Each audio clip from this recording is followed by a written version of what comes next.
کہتا ہے میں تو پہلے سے نہیں ہوں. تو کیا ہے؟ اور کہتا ہے میں زمین میں گاڑ دوں گا. گٹر میں گڑا ہوا کسی کو زمین میں کیا گاڑے گا؟ دلائل کی دنیا میں بات کرو، میرے سوالوں کے جواب دو. نہیں دے سکتے تو ہار مانو. میں نے کئی مرتبہ شیعہ جوانوں سے مخاطب ہو کر کہا میں کتنے سوال دہرا چکا ہوں، تمہارے بڑے جواب دیتے کیوں نہیں ہیں؟ ذرا بڑوں سے پوچھو تو صحیح، یہ تم سے سوال کرتے ہیں، تم جواب کیوں نہیں دیتے؟ ان سے پوچھو تم نے امامت کی بات کی ہے، کلمے میں امام کا ذکر کیوں نہیں کیا؟ آذان میں امامت کی بات کیوں نہیں کی؟ پوچھو ان سے. پوچھو چہلم کس کو کہتے ہیں؟ جو 40 دن بعد آئے، جو 40 دن بعد آئے. 1372 سالوں بعد کون سا چہلم ہے؟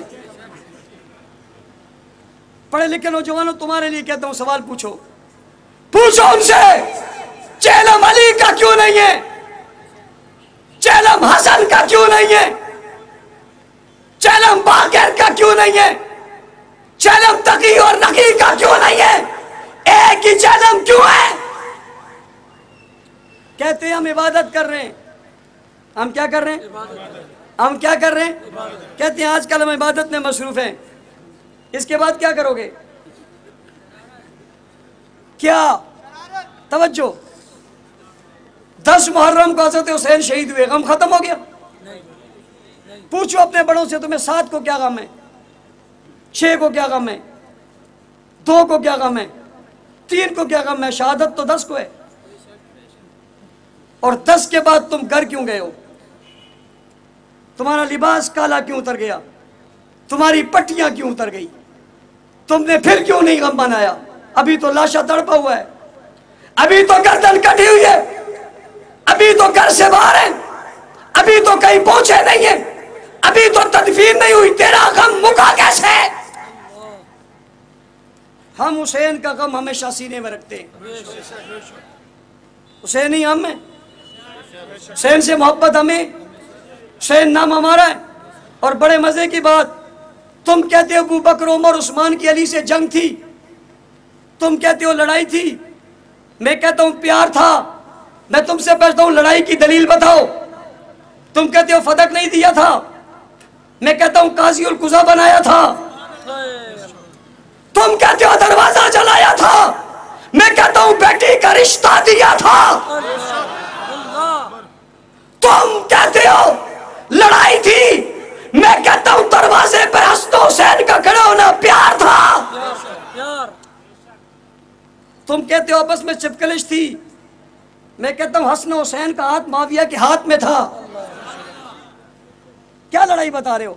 امت کو لڑا رہے ہو، امت کو تقسیم کر رہے ہو. امت ایک ہے، یہ امت سے باہر ہیں.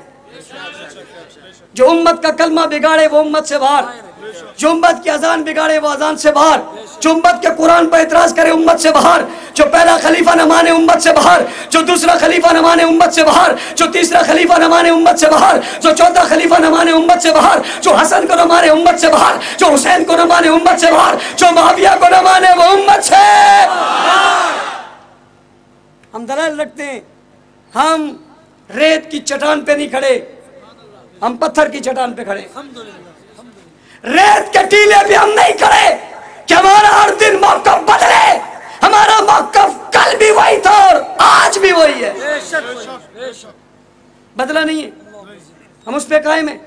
اس لیے صحابہ کی مدح کرو گے، پیغام گلی گلی پہنچاؤ گے. ربیع الاول میں جلسے ہونے جا رہے ہیں، تمام شہروں اور تمام حلقوں میں جلسے. آپ سب نے سب جلسوں میں شریک ہونا ہے، نہیں ہونا؟ اونچی 14 تاریخ کو امام الانبیاء اور استحکام پاکستان کے عنوان سے میٹرو ویل میں ایک جلسہ منعقد ہو رہا ہے، جس میں زعماء اور قائدین دیوبندی بریلوی اہل حدیث تشریف لا رہے ہیں.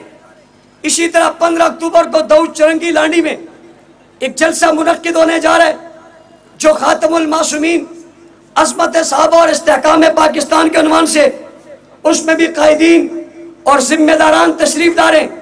لہٰذا آپ سب نے اس میں شریک ہونا ہے، نہیں ہونا؟ دوستوں سمیت ساتھیوں سمیت حرکت کرتے ہوئے محبت سمجھتے ہوئے اللہ تعالیٰ آپ کی اس محبت کو اپنی بارگاہ میں قبول فرمائے۔ آخری بات، ارباب اقتدار اور ارباب ریاست، بالخصوص سندھ حکومت، ہم سمجھتے ہیں سندھ حکومت گستاخوں کی سرپرست ہے، اور میں آپ کے شہر میں کہہ رہا ہوں، آپ کا ایم این اے اور ایم پی اے اسے کھلے الفاظ میں کہہ دو، اگر آپ نے صحابہ کے گستاخوں کے ساتھ ہاتھ میں ہاتھ ڈال کر کھڑے رہنا ہے تو آئندہ ہم تمہیں ووٹ نہیں دیں گے۔ ہاتھ کھڑے کر کے صحابہ کے گستاخوں کو ووٹ دو گے، سپورٹ کرو گے، ساتھ چلو گے، ساتھ رہو گے، ان کی ہاتھ میں ہاتھ ڈالو گے، نہیں ڈالیں گے۔ جو صحابہ کے گستاخ کے ساتھ رہے گا اس کا کیا کریں گے؟ اس کا کیا کریں گے؟ اپنے اپنے حلقوں میں یہ پیغام اپنے M N A M P S اور اپنی پارٹی کے ذمہ داروں کو دے دو کہ جنہوں نے گستاخی کی اور تم ان کے ساتھ مل رہے ہو، ایسے گستاخوں کے ساتھ ملنے والے کا کیا کیا جائے گا؟ اللہ تعالی ہم سب کو عمل کی توفیق عطا فرمائے۔ وآخر دعوانا الحمدللہ رب العالمین۔